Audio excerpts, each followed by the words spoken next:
Magandang hapon po sa inyong lahat mga kababayan, sa ating mga kababayan po sa ibang bansa. Magandang araw po sa inyong lahat.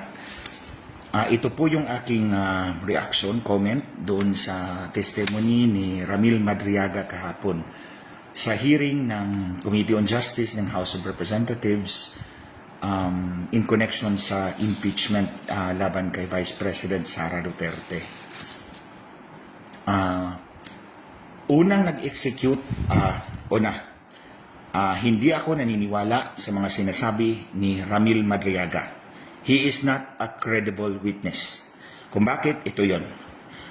Unang sumulat ng affidavit si Ramil Madriaga, executed on November 29, 2025. Ito yung last year to. Kung saan dinitalye niya yung distribution di umano ng confidential funds na sa utos di umano ni Vice President Sara Duterte. So doon siya nag-focus. Wala pang ibang maraming issue. Pero may reservation siya doon na mag-e-execute pa siya ng karagdagang affidavit. Now, kahapon, nung nag-testify na siya sa House of Representatives, Committee on Justice, nag-submit siya ng supplemental affidavit, so karagdagang salaysay. And mahaba yun, binasa ko lahat. And I focus only on paragraphs 29, 31, 32, and 33. Para, that was already enough. These paragraphs are already enough for me to conclude na hindi ito demolition, talking head to ni Marcos. So, una, sa paragraph 29, sinabi niya, a few months before November 2021, 2022 yung halalan. So, filing October 2021. So, a few months before November 2021, BBM was able to convince PRRD na patakbuhin si Inday as running mate ni Marcos. So, ito yung sinabi niya a few months before November 2021. So, anytime before October and before that, na nakumbinsi daw ni Marcos si PRRD na si Inday ay mag-vice president sa kanya. Pero mga kababayan, buhay naman tayo lahat at that time. Natandaan nyo, pinipilit ni PRRD si Bongo. So, kung na-convince na ni Marcos di umano si PRRD na si Inday mag-vice president sa kanya, then there would be no reason for President Duterte na i-push si Bongo. Natandaan nyo na nag-file si Bongo doon sa Commission on Elections, sinamahan pa siya ni President Duterte. And then, tinanong yata, if I recall correctly, tinanong siya na nag-file si Inday. Ang sinabi niya, nag-file ba? Natandaan nyo yun, mga kababayan? So, kung si Marcos was already... pasensya na mga kababayan. Pinuputol talaga yung internet ko dito. I don't know. Kasalanan to ni Lisa, kagagawan to. Dalawa lang ang suspect ko dito, si George Garcia o si Lisa Marcos. Parehong evil people. Anyway, so natandaan nyo, hindi consistent yung action ni President Duterte na i-push si Bongo, samahan doon sa COMELEC, kung meron na silang agreement with Marcos. That alone is already a red flag. The other one is, 6 years akong katrabaho si Lisa Marcos, si Bongbong Marcos. Alam na alam ko yung desire ni Lisa Marcos na ma-capture yung political power. In fact, sinasabi ko to paulit-ulit ko sinasabi na minanipulate niya yung Korte Suprema. Minanipulate niya yung Korte Suprema para paupuin si Bongbong as Vice President at tanggalin si Leni Robredo. So doon pa lang, I would never expect Lisa Marcos to agree to a term sharing. Kaya hindi ako naniniwala sa sinasabi ni Madriaga na nagkaroon sila ng agreement on term sharing because Lisa Marcos will never agree to that. That's the second point. Yung pangatlo, yung next paragraph is paragraph 31. Sinabi niya na pag-usapan doon yung plano ni President Duterte na sabotahiin yung administrasyon ni Marcos through supposed corruption issues. Ito yun. Ang affidavit ni Madriaga was first executed November 29, 2025. Wala pang 18 Marines doon, mga kababayan. Lumabas yung 18 Marines February 24, 2026, kung saan tinag nila si Marcos Jr. na siyang mastermind ng 805 billion looting of the public funds. So, at that time, wala pa tong Marines, hindi niya pinalabas di umano itong issue na to, yung plano na sabutahin si Marcos through corruption. Nung lumabas yung 18 Marines, walang sagot si Marcos. Ang sagot lang ni Marcos is a lousy script. That's not an answer. Hindi yan sagot na substantial doon sa issue. Kasi mabigat yung akusasyon ng Marines. 805 billion ang ninakaw ninyo, Marcos Jr. Kami yung nag-deliver ng mga pera. Walang sinagot si Marcos doon kung yung sinabi ni Claire Castro na lousy script. So kailangan nila ng talking head.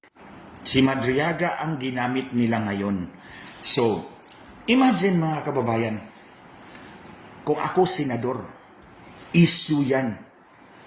It's good public mileage. Remember, good publicity or bad publicity is still publicity. Kailangan niya ng senador. Pero ayaw nilang mag-imbestiga doon sa 18 Marines. Now, sino ba ang opisyal na mas mataas sa senador? Is the Vice President and the President. Pero sino ang dinawit dito sa issue ng looting of public funds? It's the President. It's Marcos. So therefore, the reasonable conclusion is si Marcos ang nagpatigil. Si Marcos ang ayaw magpaimbestiga doon sa 18 Marines. Nobody else. Because siya yung nadawit doon. Now, wala silang sagot, but they need to demolish that argument, yung 800 billion looting of the public funds. E di sinong ginamit nila? Ito, si Madriaga. Dinagdag yung story na yan sa kanyang supplemental affidavit. Not in the original affidavit, but in the supplemental affidavit. Now, yung paragraph 32, sinabi niya na there was, binalak ni President Duterte na i-overthrow si Marcos. Kung yung term sharing is 2025, natandaan ko, tinawagan ako nila sa Davao, pinapunta ako doon sa unang Maisog Rally, January 24, 2024, 1 year before the 2025 term sharing. At nung nagkausap kami ni President Duterte, ang sabi ko, anong sasabihin ko? Ang sabi niya, yung alam mo lang, tungkol sa eleksyon. Di ba? Gumawa ako ng affidavit.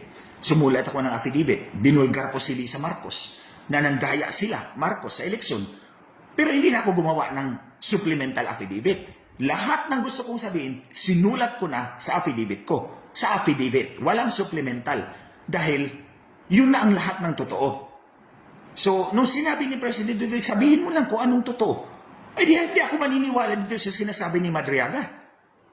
Na itong overthrowing of Marcos was planned by President Duterte because Maisog was formed 1 year before itong expiration of their alleged term sharing 2025. So, bakit magbabalak si President Duterte 1 year before? Hindi pa naman nag-expire.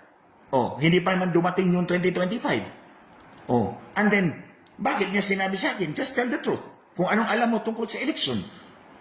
Kung may balak si President Duterte na masama, di sinabi niya sa akin, siraan mo ng gusto. Mag-invento ka dyan ng story. Wala. Sinabi lang niya, ang totoo, sabihin mo lang ang totoo. Di sinabi ko yung totoo, na totoo naman talaga nandaya si Marcos, si Lisa, gamit ang Smartmatic.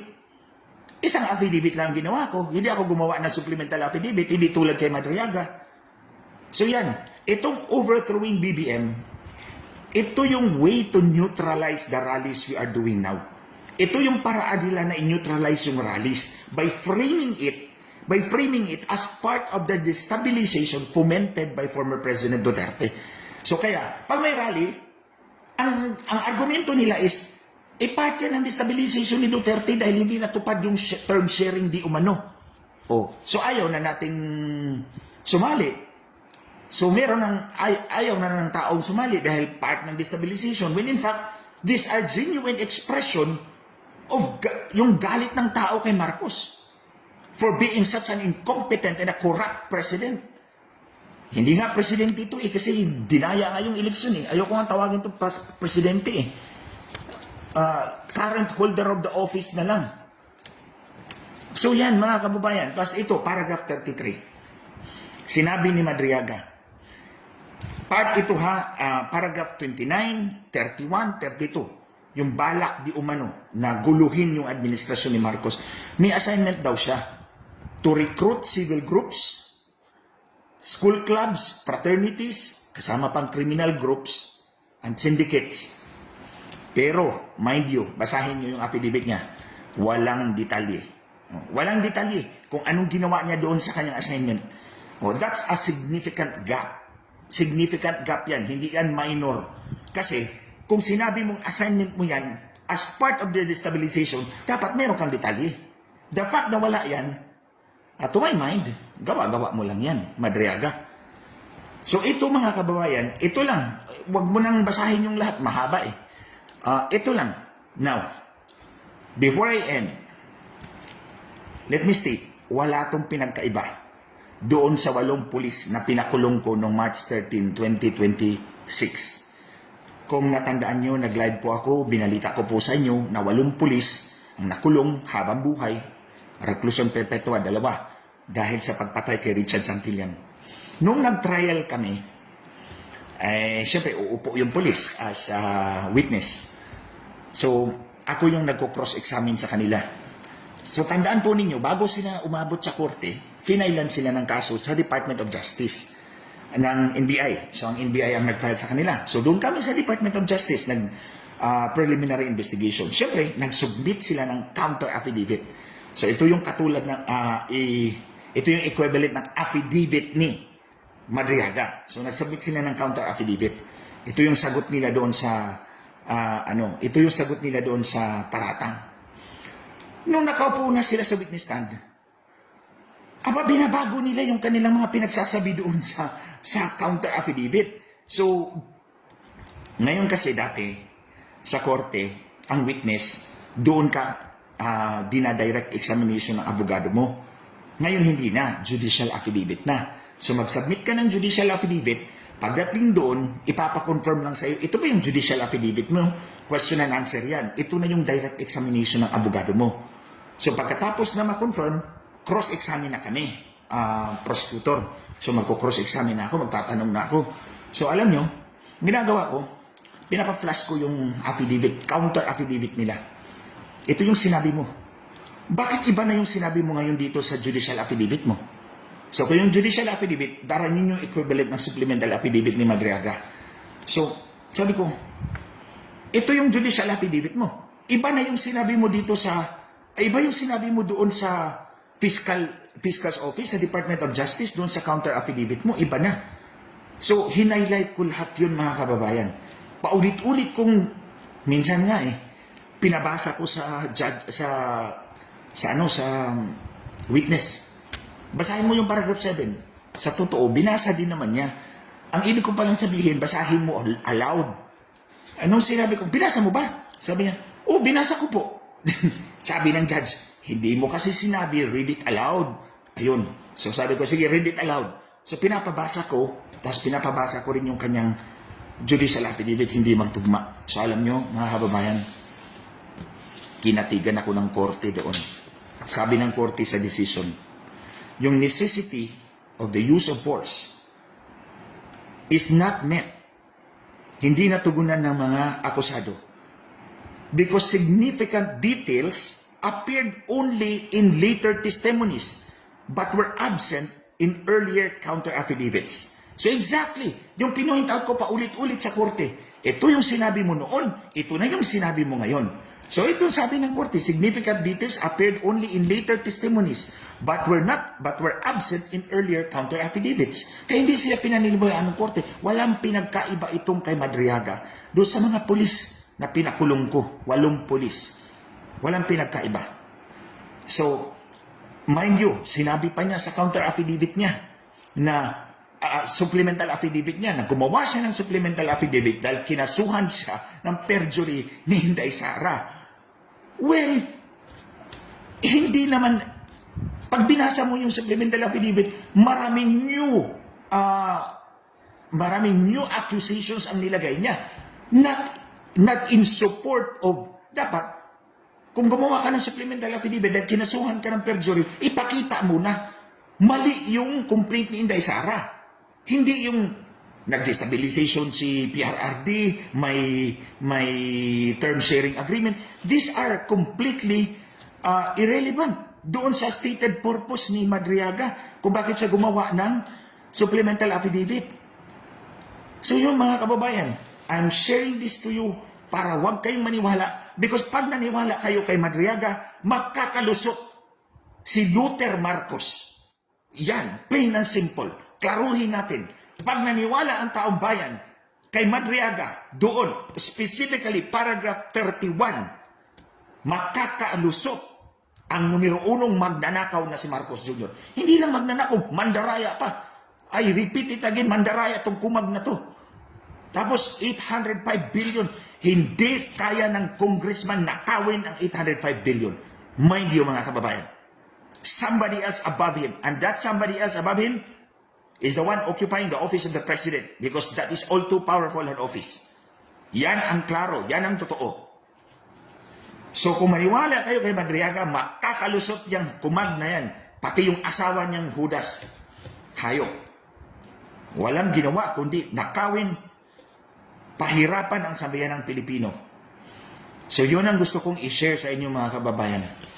And finally, yung Latin maxim na falsus in uno, falsus in omnibus, it should be implemented strictly. Meaning to say, false in one, false in everything. So kung false yung isa mong sinabi, false lahat ng sinabi mo. Dapat yun ang gagawin natin. Yun ang standard na i-exact natin in this impeachment proceedings. Dahil alam naman natin na this is a plain and simple demolition job against the Vice President. Kasi gusto ni Marcos na manatili, lalo-lalo na ng asawa niya, na manatili sa kapangyarihan forever. Walang forever, walang unli. Sooner or later, they will face justice.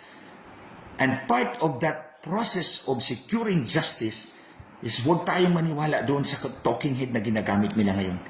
Kasi kung maniwala tayo, talo na naman tayo.